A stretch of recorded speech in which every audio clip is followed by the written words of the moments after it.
আমার মন এইখানে গা হয়ে গেছে রে আল্লাহ।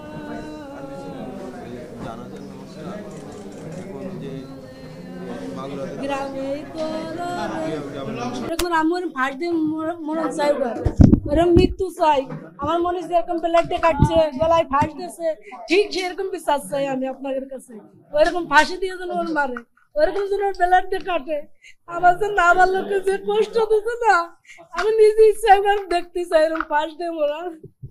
এইটুকু আপনাদের কাছে আমার বিচার তাইলেও যেহেতু আরো এরকম মৃত্যু দেয় আছে। এখন গ্রামের বাড়ি যাবি, আমার অভিযোগ একটাই, ওর যখন ব্যালেটের কাটিছে ফাঁস দিয়ে মারিছে, ওই রকম উগারো আমি ফাঁস দিয়ে দেখতে চাই। ফাঁস দিয়ে দেখতে চাই ওরকম ব্যালেটটা যেন উগারো এরকম কাটে, এইটুকু আমার আবদার। ঘটনার দিন ওর আপার বাড়ি বেড়াতে গেছিল, বেড়াতে গেলি ওর আপারের ধরে মারিছিল, ওর আপারের ধরে মারিছিল বলে তখন আর কি ও কইছিল যে আমি যে কইয়ে দেবো আমার মার কাছে। তখনই সেই রাত্রি এরকম ঘটনা ঘটিছে। বড় মায়ের ইচ্ছা আমি তোমার আলাদা করে থুয়ে দিছিল। পরে 11টার সময় আমার কাছে ফোন দিয়েছে যে আপনার মনে অসুস্থ। আমি যাই দেখি যে সদরে ভর্তি করছে মাগুরা দিয়ে, তুই উনি পলাইছে ওই মহিলা। জানাজা গ্রামের বাড়িতে হবে।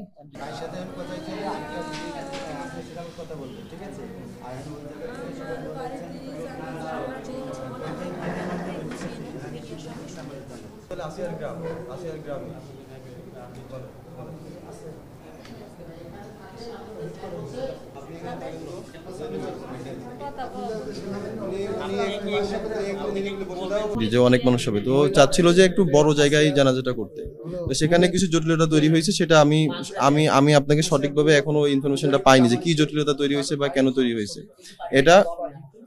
এটার জটিলতা তৈরি হয়েছে। ওর মামা যেটা চাচ্ছিলেন যে এটা বড় করে জানাজাটা হইতো আর কি, যে জেলাতে বা উপজেলাতে, কিন্তু যদি গ্রামে করতে হচ্ছে জানাজাটা আর কি। এখন এটা কেন, এটা আমি এখন সঠিকভাবে বলতে পারছি না। যেন ওদেরকে আন্টি যেটা বললেন, ওদেরকে জন্য ফাঁসি দেওয়া হয়। যারা এই আসিয়ার হত্যার সাথে জড়িত সবার ফাঁসি চাই আমরা। আমাদের আর কোনো বক্তব্য নেই। দ্রুততার সঙ্গে যত দ্রুত সম্ভব ওদেরকে ফাঁসি দিতে হবে। আর একটা এখানে আর কোনো কথা নেই, কথাই একটাই। আপনি শুনছেন যে আন্টিও সেম কথাটাই বললেন যে আন্টি এভাবেই দেখতে চাই। আন্টি দেখলেন যে আসিয়া হাসপাতালে আসার পর থেকে এই পর্যন্ত যে কি পরিমাণ, যেমন কালকে তার 4বার কার্ডিয়াক অ্যারেস্ট হয়েছে, 4 থেকে 5 বার। আজকে সকালে তার 3বার কার্ডিয়াক অ্যারেস্ট হয়েছে। তার এই কার্ডিয়াক অ্যারেস্ট গুলো তো উনি তো ওখানে উপস্থিত ছিলেন। উনি ওনার মেয়ের কষ্টটা এখন একদম চোখের সামনে থেকে দেখছেন। উনি এটা মার পক্ষ থেকে এটা নেওয়া সম্ভব না। তার এটা সুস্থ একটা মেয়েকে সে তার বোনের বাসায় গেছে, সে আজকে সে লাশ হয়ে বাড়িতে ফেরত যাচ্ছে। তো এই যে একটা নিষ্ঠুরতম হত্যাকাণ্ড, নিষ্ঠুরতম ধর্ষণ, এটার সঙ্গে যারা জড়িত ছিল প্রত্যেকেরই শাস্তি হওয়া উচিত, এবং এই শাস্তি সর্বোচ্চ শাস্তি। যেমনি ভাবে আসিয়ার গলা আপনারা জেনে থাকবেন, আসিয়ার কোমায় চলে গেছিল। ও 2-3 দিন আগে ও কোমায় চলে গেছে। ও জিসিএস স্কোর 3-তে নেমে গেছে। এটা সর্বনিম্ন, যেটা ও যখন আসে প্রথম দিন ওকে 8 পেয়েছিলেন ডক্টররা। তারপরের দিন এটা 6-এ গেছে। তারপর থেকে এটা ফল করা শুরু করছে।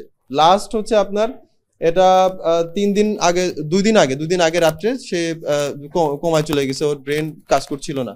তারপর থেকে আস্তে আস্তে ইয়াগুলা, ওর সুগার লেভেল বেড়ে গেছে, ওর পটাশিয়াম কমে গেছে, তারপরে হচ্ছে যে ওর লবণ বেড়ে গেছে, নানান ধরনের জটিলতা তারপর থেকে শুরু হয়ে গেছে। তো শেষমেশ গতকাল রাত্রেই আন্টি বলতেছিল যে ওর আজকে সকালে বলতেছিল যে ওর মনে হয় নেই, ওর তো আর বিট নিচ্ছে না। তো এই সবকিছু তো তার সামনেই হয়েছে। তো আমরা চাই পরিবারের পক্ষ থেকে, ওর মাও যেটা আপনাদেরকে বললেন, ওর যে গলায় যে ফাঁস দিছিল, আসামিদেরকেও যেন গলায় ফাঁস দিয়ে মৃত্যুদণ্ড দেওয়া হয়। মানে আমরা ফাঁসি চাই। আমি আসিয়ার সম্পর্কে কাজিন হই।